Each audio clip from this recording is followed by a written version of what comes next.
career in government جاسوسی، intelligence requires an appropriate level of violence. بہادری، Pakistani commando کی ایک ایسی داستان جو دشمن کے گھر میں گھس کر اپنے وطن کے خلاف ہونے والی سازشوں کو ناکام بناتا رہا۔ غازی۔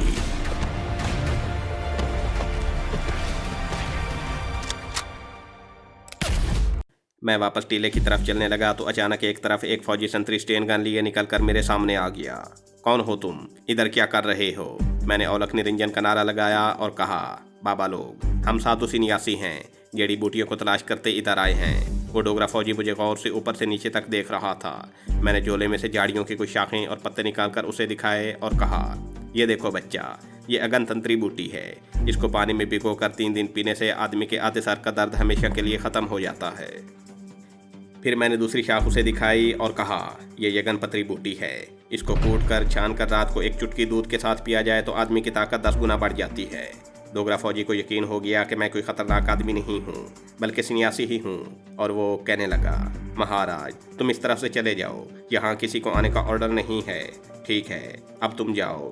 میں نے موقع واردات کا معائنہ کر لیا تھا، مجھے وہاں رکنے کی ضرورت بھی نہیں تھی۔ مجھے یہ بھی معلوم ہو گیا تھا کہ ایمرجنسی خفیہ دروازے کے قریب ہی سنتری چھپ کر پہرے پر موجود ہوتا ہے۔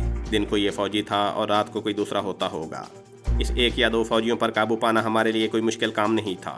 میں نے اولکھ نرنجن کا نعرہ لگا کر کہا، رام بھلی کرے گا بچہ، اور وہاں سے چل پڑا۔ میں جس راستے سے وہاں گیا تھا اسی راستے سے واپس ہوتا ہوا شہر کو جاتی سڑک پر آ گیا۔ وہاں سے میں ایک تانگے میں بیٹھا اور اس جگہ پر اتر گیا جہاں سے ہماری خفیہ انڈر گراؤنڈ کمین گاہ زیادہ دور نہیں تھی۔ میں نے شیرباز کو پوری رپورٹ دی اور کہا، ایمرجنسی خفیہ راستہ میں دیکھ آیا ہوں۔ میرا خیال ہے اگر وہاں رات کے وقت بھی ایک ہی فوجی پہرے پر ہوگا تو زمین دول پروجیکٹ میں داخل ہونا کوئی مشکل بات نہیں ہے۔ کمانڈو شیرباز اس کے باوجود سوچ میں پڑ گیا اور کہنے لگا، انڈین آرمی اور خاص طور پر آرمی انٹیلیجنس والے اتنے احمق نہیں ہیں کہ اتنے اہم ملٹری پروجیکٹ کی سیکورٹی کے معاملے میں اتنے لاپرواہ ہوں کہ رات کو بھی صرف ایک ہی فوجی وہاں ڈیوٹی دے رہا ہو۔ تو پھر کیا تمہارے خیال میں وہاں ڈوگرا ریجیمنٹ کی پوری بریگیڈ پہرا دے رہی ہوگی؟ بھائی، ایک سنتری نہیں تو 2 ہوں گے، زیادہ سے زیادہ 3 کی پارٹی ہوگی۔ ہم ان پر قابو پانا جانتے ہیں۔ میں نے مجید بٹ کو ساری بات سمجھا دی ہے۔ ہمارے مشن کے بارے میں یہ پہلے ہی سے جانتا ہے۔ پہلے میرا خیال تھا کہ یہ یہاں رہ کر ہماری واپسی کا انتظار کرے گا، مگر اب یہ بھی ہمارے ساتھ جائے گا۔ کمانڈو مجید بٹ بھی ہمارے پاس بیٹھ گیا۔ سماوار گرم گرم چائے سے بھرا ہوا تھا۔ شیرباز نے پیالیوں میں چائے ڈال کر ہمیں دی۔ کمانڈو مجید بٹ نے مجھ سے دریافت کیا، کیا ٹیلے کے اوپر کوئی مشین گن پوسٹ بھی تھی؟ میں نے یاد کر کے کہا، جہاں تک میں دیکھ سکا ہوں مجھے وہاں کوئی مشین گن پوسٹ نظر نہیں آئی۔ کمانڈو شیرباز بولا، تم یہیں بیٹھو، میں کمانڈو مجید بٹ کو لے کر آتا ہوں۔ کمانڈو شیرباز خان چلا گیا۔ کوئی آدھے گھنٹے بعد واپس آیا۔ اس کے ساتھ ایک گورا چٹا خوبصورت کشمیری جوان تھا جس کی چھوٹی چھوٹی مونچھیں اور شرعی داڑھی تھی جو اسے بڑی جچ رہی تھی۔ ماتھے پر محراب کا نشان تھا جس سے ثابت ہوتا تھا کہ وہ 5 وقت کا نمازی ہے۔ سر کے سیاہ گھنگریالے بال گردن تک بڑے ہوئے تھے۔ اس نے پرانا لمبا کوٹ پہنا ہوا تھا، گلے میں گلو بند تھا۔ شیرباز نے اس سے میرا تعارف کرایا۔ کمانڈو مجید نے السلام علیکم کہہ کر مجھ سے مصافحہ کیا اور شیرباز کہنے لگا۔ کمانڈو مجید بٹ نے شیرباز سے مخاطب ہو کر کہا، شیرباز، مجھے یقین ہے کہ وہاں 2 نہیں تو 1 مشین گن پوسٹ ضرور ہوگی۔ انڈین آرمی اتنے اہم پروجیکٹ سے اتنی لاپرواہ نہیں ہو سکتی کہ وہاں صرف 1 فوجی پہرا دے رہا ہو۔ کمانڈو شیرباز کہنے لگا، تو کوئی بات نہیں، ہم مشین گن پوسٹ کا بھی کھوج لگا لیں گے۔ میں نے کہا، ساتھیو، ہمارے پاس اتنا وقت نہیں ہے کہ ہم 1 دن یا 1 رات گن پوسٹ کا کھوج لگانے میں ضائع کر دیں۔ میں چاہتا ہوں کہ میجر ارجن سنگھ کے واپس آنے سے پہلے ہم اپنے دونوں کمانڈو آپریشن مکمل کر لیں، یعنی اپنے ساتھی مجاہدوں کو بھی انڈر گراؤنڈ ٹارچر سیل سے نکال لیں اور اس کے فوراً بعد اس اعصابی گیس کے پروجیکٹ کو بھی مکمل طور پر تباہ کر کے ناکارہ بنا دیں۔ کمانڈو مجید بھی ہماری طرح دلیر اور نڈر کشمیری مجاہد تھا اور وہ کہنے لگا، ٹھیک ہے، ہم اللہ کا نام لے کر آئی رات نکل پڑتے ہیں۔ وہاں جا کر مشین گن پوسٹ کا بھی سراغ لگا لیں گے۔ سراغ لگانے کی ضرورت بھی نہیں ہے، ہم اتنی احتیاط سے ایمرجنسی دروازے تک جائیں گے کہ گن پوسٹ والوں اور پہرا دیتے ڈوگرا فوجیوں کو احساس تک بھی نہیں ہوگا۔ یہی میں چاہتا ہوں۔ میں نے فوراً کہا، تمہارا کیا خیال ہے شیرباز خان؟ کمانڈو شیرباز بولا، مجھے کیا اعتراض ہو سکتا ہے، اور ہمیں کون سی کوئی پوری کمانڈو پلاٹون تیار کرنی ہے؟ ایک میں، ایک تم اور ایک مجید بٹ ہی تو ہیں۔ یہی ہماری کمانڈو پارٹی ہے۔ اس سے زیادہ آدمیوں کا وہاں رات کے وقت جانا بھی مناسب نہیں ہے۔ آج رات کو اللہ کا نام لے کر نکل پڑتے ہیں۔ کمانڈو مجید بٹ نے بڑے جذبے کے ساتھ مگر دھیمی آواز میں کہا، یا علی مولا مشکل کشا علی، और दोनों हाथ चेहरे पर फेरने लगा। मैंने कमांडो शेरबाज से पूछा, हमें तुम्हारे ख्याल में कितना और किस किस्म का असलहा साथ ले जाना होगा? शेरबाज गौर कर रहा था और कहने लगा, हमारा ये कमांडो ऑपरेशन खामोश कमांडो ऑपरेशन होगा। हमें वहाँ ना तो कोई धमाका करना होगा और ना ओपन फायरिंग करने की ज़रूरत होगी। हम अपने साथ साइलेंसर वाली शॉट गन्नें लेकर जाएंगे। हमें हैंड ग्रेनेड भी साथ नहीं ले जाने होंगे। अलबत्ता बड़े कमांडो चाकू हमारे पास ही होंगे।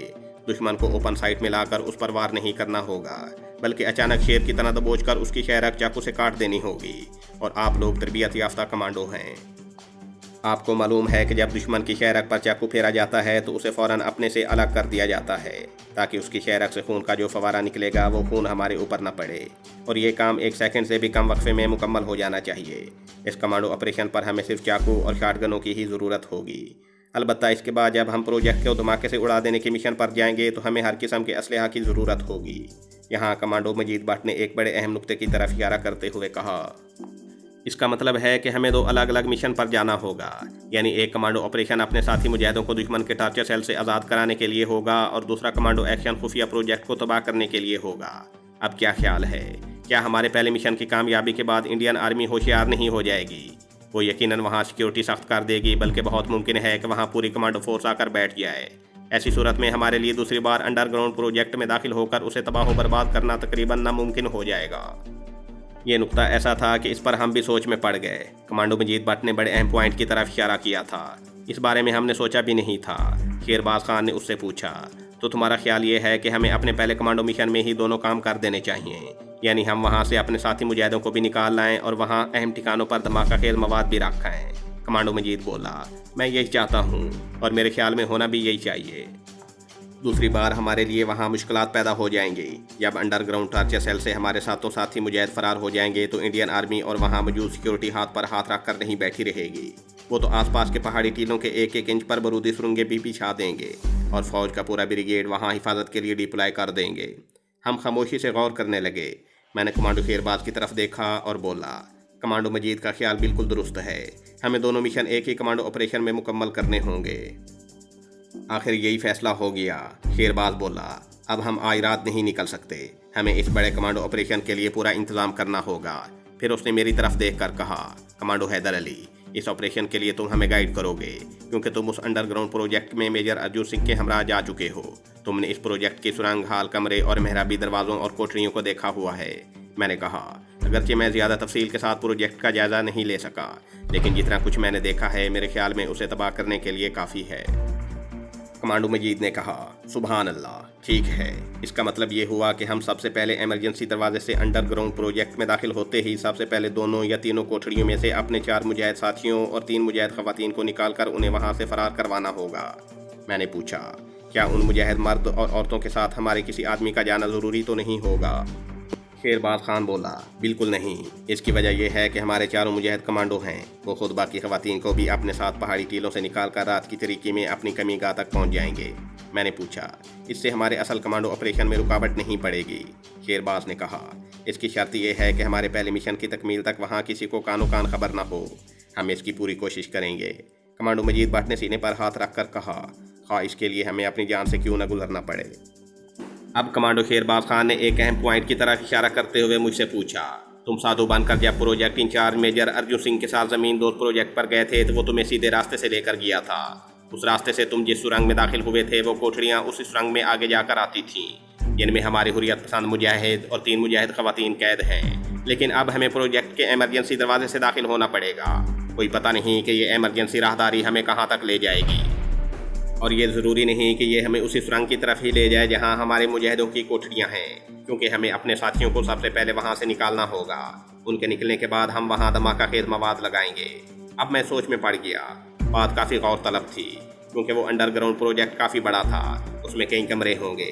आखिर वहाँ जहरीली गैस तैयार हो रही थी या तैयार गैस के बम बनाए जा रहे थे। वहाँ लिबार्ट्रियाँ और स्टोर रूम भी होंगे। अगर इमरजेंसी राहदारी हमें किसी स्टोर या लिबार्ट्री की जानिब ले गई तो हम वहाँ भूल भुलैयों में फंस सकते थे। शेरबाज खान ने भी इस खदशे का इजहार किया तो कमांडो मजीद बोला, अल्लाह मालिक है, हम इस्लाम के सरबुलंदी के मिशन पर जा रहे हैं। खुदा हमारी मदद करेगा, ये मेरा यकीन है।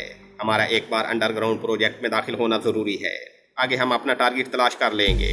आखिर यही फैसला हुआ कि हमें कमांडो ऑपरेशन पर निकल पड़ना चाहिए। आगे जो होगा हम अपनी अकल अपनी फहम के मुताबिक सोचते जाएंगे और एक्शन करते चले जाएंगे। इस बात का हमें यकीन था कि हम नाकाम वापस नहीं आएंगे, अपने मिशन को मुकम्मल बल्कि कामयाब करके ही रहेंगे, हाँ हम में से कोई भी जिंदा वापस ना आए। जब कमांडो ऑपरेशन का मंसूबा तय हो गया तो हमने उसी लम्हे से अपने मिशन की तैयारियां शुरू कर दी। हम वहां से सीधे समात भट्ट के ठिकाने पर गए। वो हमें एक और जगह पर ले गया। यहाँ हर किस्म का असलहा और धमाका खेज मवाद मौजूद था। समात भट्ट और मजीद भट्ट इस काम के बड़े माहिर थे। उन्होंने ज़रूरत की सारी चीज़ें वहाँ से ले ली और अपने खुफिया ठिकाने पर धमाका खेज टिक्कों की तैयारी के लिए चल दिए। मैं और शेरबाज खान अपने ठिकाने पर आ गए। आधी रात तक हम अपने कमांडो मिशन के मंसूबे पर गौर करते रहे, उसकी तमाम कमज़ोरियों और तमाम पहलुओं पर गौर किया। पहले ख्याल था कि समात भट्ट इस ऑपरेशन में हमारे साथ हो जाएगा, मगर अब यह फैसला हुआ कि समात भट्ट हमारे लिए ज़रूरी धमाका खेज बम तैयार करेगा और पीछे रहेगा। इस मिशन पर मैं, कमांडो शेरबाज खान और कमांडो मजीद भट्ट ही जाएंगे। दूसरा दिन भी ज़रूरी तैयारियों में गुजर गया। कमांडो ऑपरेशन का वक्त उसी दिन रात के 12 बजे का तय हुआ था। रात के 10 बजे हम चारों कमांडो साथी तहखाने वाली कमीगाह में पहुंच गए थे, जो हमारे टारगेट से ज़्यादा दूर नहीं था। मौसम की पेशगोई के मुताबिक उस रात किसी वक्त भी बर्फ़ गिरना शुरू हो सकती थी। तमाम ज़रूरी सामान हम अपने साथ ले आए थे। हमारे पास साइलेंसर वाली 4 शॉट गन्नें थीं। साइलेंसर वाले पिस्तौलों और रिवाल्वरों से शॉट गन्नें ज़्यादा ठीक निशाना लेती थीं और उनकी गोली भी ज़्यादा हलाकत खेज थी। इसके अलावा तार काटने वाला प्लास था। 4 बड़े बड़े कमांडो चाकू थे। 20 हैंड ग्रेनेड थे। स्टेन गन्नें हमने अपने साथ नहीं रखी थी, इसलिए कि ये अंडरग्राउंड ऑपरेशन था। यहाँ दस्ती बम और शॉट गन्नें ही काफ़ी थी। अगर ज़्यादा दूर तक ऊपर फायरिंग करनी होती तो स्टेन गनों की ज़रूरत पड़ सकती थी, मगर यहाँ ऐसी बात नहीं थी। हमने अपनी तरफ से खूब सोच समझ कर प्लान तैयार किया था। ये प्लान मेरे मुशाहिदे और मेजर अर्जुन सिंह की बीवी की रिपोर्टों को सामने रखकर तैयार किया गया था। मैं दूसरे रोज़ मेजर की बीवी के यहाँ नहीं गया था। मैंने उसे फ़ोन करके कह दिया था कि मैं एक दिन बाद आऊँगा। हमने उन तमाम रिपोर्टों के मुताबिक ही अपना सारा प्लान बनाया था, लेकिन मौका पर हालात बदल जाने या कोई दूसरा रुख इख्तियार कर जाने की सूरत में भी हम हालात से निपटने के लिए तैयार होकर जा रहे थे। हमने कमांडो सूट पहन लिए थे। गर्म जैकेटों के नीचे गर्म स्याह पतलूने और स्याह बूट थे। सरों पर गर्म ऊनी टोपियाँ थीं। अपने चेहरों की गोरी रंगत छुपाने के लिए हमने चेहरों और गर्दनों पर आड़ी तिरछी स्याह लकीरें खींच ली थीं। इस तरह अंधेरे में हमारे गोरे चेहरे कैमोफ्लाज हो गए थे। 11:03 पर हमने अपना असलहा अपने कब्जे में कर लिया। हर कमांडो के पास 4 हैंड ग्रेनेड, एक शॉटगन जिसकी नाली पर साइलेंसर चढ़ा हुआ था, एक बड़ा कमांडो चाकू था। सिर्फ कमांडो शेरबाज खान के पास लोहे के तार काटने वाला प्लास था। इससे ज़्यादा सामान हम अपने पास रखना भी नहीं चाहते थे। सिर्फ कमांडो मजीद भट्ट के कंधे से नायलॉन का एक स्याह थैला लटक रहा था। उस थैले में अंडरग्राउंड प्रोजेक्ट के खास मकामात पर लगाया जाने वाला धमाका खेज मवाद था। ये मवाद बारूदी स्टिकों और महलूल केमिकल से भरे हुए छोटे छोटे कैप्सूलों की शक्ल में था। कमांडो मजीद भट्ट की ड्यूटी ये धमाका खेज मवाद लगाने की थी। समात भट्ट के पास भी उतना ही असलहा था, मगर उसे हमारे साथ प्रोजेक्ट के अंदर नहीं जाना था, बल्कि बाहर एमरजेंसी वाले गेट के करीब छुपकर हमारे मुजाहिदों का इंतजार करना था। उसकी ड्यूटी सिर्फ इतनी थी कि जब मुजाहिद मर्द और ख़वातीन को हम तहखानों से निकाल कर बाहर ले आएँ, वो उन्हें अपने साथ वहाँ से निकाल कर कमीगाह में ले जाएगा। इससे पहले ये ख्याल था कि ये काम रिहा होने वाले कश्मीरी मुजाहिद खुद ही करेंगे, मगर बाद में ख्याल आया कि मुसलसल इंडियन आर्मी की अजीज़ें सह कर न जाने उनकी हालत कैसी होगी। इसलिए इस ड्यूटी के लिए कमांडो समात भट्ट को मुंतखब किया गया था। जब तहखाने की दीवार के साथ लगे हुए क्लाक ने रात के ठीक 12 बजे आए तो शेरबाज खान ने अपनी कलाई वाली घड़ी पर निगाह डालकर कहा, चेक। सब ने टाइम चेक करके अपनी अपनी घड़ी को क्लाक वाली घड़ी के मुताबिक मिला लिया। इसके बाद हम चारों कमांडोज ने एक दूसरे के हाथ पर हाथ रखकर धीमी आवाज़ में अल्लाहु अकबर का नारा बुलंद किया। कमांडो शेरबाज खान इस मुहिम में हमारा लीडर था। उसने तहखाने के दरवाजे की तरफ इशारा करके कहा, गो, और एक एक करके हम चारों कमांडो तहखाने से निकल गए। आप ज़रूर सोच रहे होंगे कि हमें इतनी तगदौ करने की क्या ज़रूरत थी, जबकि इंतहाई जहरीला और मेरा मतीसा मेरे पास था। मैं बड़े आराम से अकेला ही उसे अपने साथ लेकर अंडरग्राउंड प्रोजेक्ट में चला जाता और उसे हुक्म देता कि यहाँ जितने इंडियन फौजी हैं उन्हें मौत की नींद सुला दो। वो सबको डसकर हलाक कर देता और मैं बड़े सुकून से अपने साथी मुजाहिदों को भी निकाल लाता और जहाँ जहाँ धमाका खेज मवाद लगाना था लगा आता। मैंने आपको असल बात नहीं बताई। असल में बात यह थी कि मेरा दोस्त सांप उस रात बर्फबारी में मेजर अर्जुन सिंह के क्वार्टर के बाहर कुछ देर पड़ा रहा था, जिसकी वजह से उसे सर्दी लग गई थी और मेरे ख्याल के मुताबिक बीमार हो गया था। मेरे बुलाने पर या मुझे देखकर भी वो अपना सर नहीं उठाता था, बस लकड़ी के बॉक्स में नींद बेहोशी की हालत में पड़ा रहता था। मैंने उससे मदद लेने का इरादा तर्क कर दिया, क्योंकि मेरा दोस्त अपनी असली हालत में नहीं था। ऐसी हालत में उस पर एतबार नहीं किया जा सकता था। चुनांचे हमारी कमांडो पार्टी उसके बगैर ही अपने मिशन पर जा रही थी। मौसमी पेशगोई यही थी कि आधी रात के बाद बर्फबारी होगी, मगर अभी तक उसके कोई आसार नहीं थे। हमारी कमांडो पार्टी खुफिया कमीगाह से निकलकर उस मुख्तसर सी देहाती आबादी के बुसीदा मकानों के अकब में जा रही थी। हम एक दूसरे के दरमियान फासला रख कर जा रहे थे। रात तारीक और सर्द थी। हमने अपनी अपनी शॉटगनें अपनी चमड़े की जैकेटों के अंदर छुपा रखी थी और सियाह टोपियों के नकाब अभी नहीं गिराए थे। एक गली के नुक्कड़ पर बल्ब रोशन था। हम उससे बचकर निकल गए। आबादी के मकान ख़त्म हो गए, सब्जियों के खेत शुरू हो गए। फिर सेब के एक बाग में से गुजरे। सेब के दरख्तों के बेबरगुबार टहनियाँ बर्फ़ में छुपी हुई थी। यहाँ बाग के कोने में एक जीप खड़ी थी। हमारा एक कश्मीरी हुर्रियत पसंद साथी रात की सर्द तरीकी में हमारा इंतज़ार कर रहा था। अंधेरे में उसने हमें अपनी तरफ आते देखा तो जल्दी से जीप की ड्राइविंग सीट पर बैठ गया। जीप का इंजन स्टार्ट हो गया और उसमें से गराहट की हल्की हल्की आवाज़ निकलने लगी।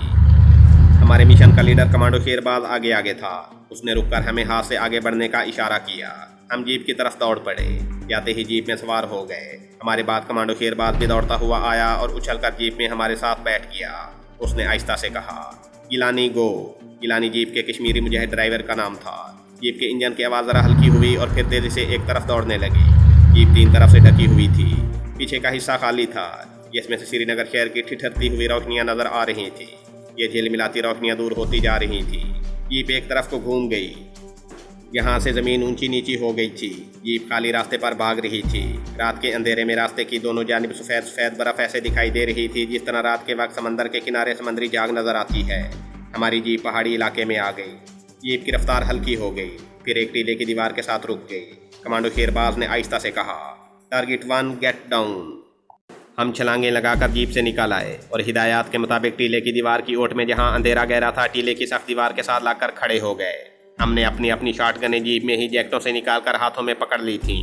कमांडो शेरबाज ने जीप के ड्राइवर से कहा, गिलानी तुम यहाँ समद बट का इंतज़ार करोगे। कश्मीरी मुजाहिद गिलानी ने अपने कोट के अंदर से स्टेन गन निकालकर अपने हाथ में ले ली और कहा, यस सर, और जीप के बोनट के पास तरीके में खड़ा हो गया। कमांडो शेरबाज ने हाथ से हमें इशारा किया। मैं, कमांडो मजीद भट्ट और कमांडो समाद भट्ट उसके पीछे चल पड़े। हमने अभी तक अपनी सियाह टोपियों के नकाब नहीं गिराए थे। हम टीले के दामन में टीले की दीवार के साथ साथ चल रहे थे। यहाँ अंधेरा और खामोशी थी। बर्फ सिर्फ दरख्तों की शाखों पर थी। नीचे कहीं कहीं ज़मीन खाली थी। अब मैं आगे हो गया था क्योंकि मुझे रास्ते का पता था। मैं उन्हें गाइड कर रहा था। हमारे दरमियान 15-20 फुट का फासला था। जब हम टीले की दूसरी तरफ आए तो मैं रुक गया। मैंने टीले की ऊपर की जानिब हाथ से इशारा किया और झाड़ियों के पीछे से होकर झुककर टीले की चढ़ाई चढ़ने लगा। चढ़ाई ज़्यादा सीधी नहीं थी। टीले पर कहीं कहीं बर्फ़ के सफ़ेद ढेर रात के अंधेरे में धुंधले धुंधले दिखाई दे रहे थे। मैं बड़े गौर से इधर उधर देखता टीले पर चढ़ रहा था। मेरे पीछे कमांडो शेरबाज था। उसके पीछे मजीद भट्ट और समाद भट्ट सबसे आखिर में था। हमें टीले की दूसरी तरफ जाना था। हम नीचे से होकर टीले की दूसरी जानिब नहीं जा सकते थे। इसमें खतरा था कि उस तरफ कोई फौजी गश्ती पार्टी न मिल जाए। टीले की बुलंदी ज़्यादा नहीं थी। टीले के ऊपर आकर हम ज़मीन पर बैठ गए। मैंने हाथ से टीले की दूसरी तरफ इशारा किया। हम इशारों में बात कर रहे थे। कमांडो शेरबाज झुके झुके दौड़कर मेरे पास आकर दूसरी तरफ झांकने लगा। मैंने नीचे उस डिब्बे की तरफ इशारा किया जिसके अंदर से खुफिया फौजी प्रोजेक्ट को इमरजेंसी रास्ता जाता था। मैंने शेरबाज के कान में सरगोशी की। सामने वाले छोटे टीले पर मशीन गन पोस्ट है। कमांडो शेरबाज मेरे पास एड़ियों के बल बैठा था। उसने हाथ से दूसरे साथियों को आगे आने का इशारा किया। कमांडो मजीद भट्ट और समाद भट्ट जल्दी से हमारे पास आ गए। वहाँ हर तरफ सन्नाटा छाया हुआ था। करीब ही चिनार के दरख्त थे। रात की तरीके में उनकी टहनियों पर कहीं कहीं बर्फ़ की सफ़ेदी नज़र आती थी। शेरबाज ने जहाँ हम बैठे थे उसकी तरफ हाथ से इशारा किया। ये इशारा कमांडो समाद भट्ट को किया था। उसका मतलब था कि तुम इसी जगह हमारे उन कश्मीरी मुजाहिदों का इंतज़ार करो जिन्हें हम ज़मीन दोज़ अज़ियतगाह से निकाल कर लाएंगे। कमांडो समाद भट्ट ने इस्पात में सर को हिलाया और अपनी सियाह टोपी का नकाब चेहरे पर गिरा लिया। अब उसकी चमकती हुई आंखें ही नज़र आ रही थीं। वो शॉटगन लेकर एक तरफ दरख्त की ओट में हो गया। कमांडो शेरबाज ने मेरे कान में सरगोशी की। मशीन गन पोस्ट से होशियार रहना, हम तुम्हें यहाँ से कवर देंगे। गो गो। मैं टीले की ढलान उतरने लगा। ढलान मुश्किल नहीं थी। मैं बैठकर नीचे उतर रहा था। कहीं कहीं बर्फ़ थी, बाकी अंधेरे में झाड़ियाँ ही झाड़ियाँ थीं। मैंने शॉटगन जेब के अंदर कर ली थी और हाथ में कमांडो चाकू पकड़ रखा था। मैं नीचे टिब्बे की तरफ जाने के बजाय ढलान पर सामने वाले टीले की तरफ जा रहा था। यहाँ हमें बताया गया था कि मशीन गन पोस्ट है। सामने वाले टीले पर कोई दरख्त नहीं था। यहाँ मुझे अंधेरे में पोस्ट के जवान साए की तरह देख सकते थे। मैं टीले पर कुछ दूर तक ऊपर चढ़ गया। मैं ऊपर से 75 डिग्री का जाविया बनाता हुआ झाड़ियों से बच बच कर नीचे उतरने लगा। झाड़ियों को पकड़ने से आवाज़ पैदा हो सकती थी। टीले की आधी ढलान उतरने के बाद मैं वहीं रुक गया। ایسا لگتا تھا کہ میں دشمن کے گن پوسٹ سے زیادہ دور نہیں ہوں۔ میں اس کی بو سونگھنا چاہتا تھا۔ کسی طرف سے بھی ذرا سی آواز نہیں آ رہی تھی۔ عام طور پر مشین گن پوسٹوں کے جوان اگر محال پر نہ ہوں تو مورچے میں سگریٹ وغیرہ پی لیا کرتے ہیں۔ مجھے کسی جانب سے سگریٹ کی بو بھی نہیں آ رہی تھی۔ ہو سکتا تھا یہاں سکھ ریجمنٹ کے جوان ہوں، کیونکہ سکھ سگریٹ نہیں پیتے۔ میں نے سوچا کہ ذرا اور نیچے چل کر دیکھنا چاہیے، ہو سکتا ہے نیچے کہیں مشین گن پوسٹ ہو۔ میں بیٹھ کر اتر رہا تھا۔ میں نے آگے قدم بڑھایا ہی تھا کہ مجھے کسی کی ہنسی کی دھیمی سی آواز سنائی دی۔ میرا اٹھا ہوا قدم وہیں رک گیا۔ میرے خدا، مشین گن پوسٹ مجھ سے قریب ہی تھی۔ میں ڈھلان پر اوندھا ہو کر لیٹ گیا۔ ہنسی کی آواز کے ساتھ ہی کسی نے کسی سے کہا، باہر جا کر یہ کام کرو۔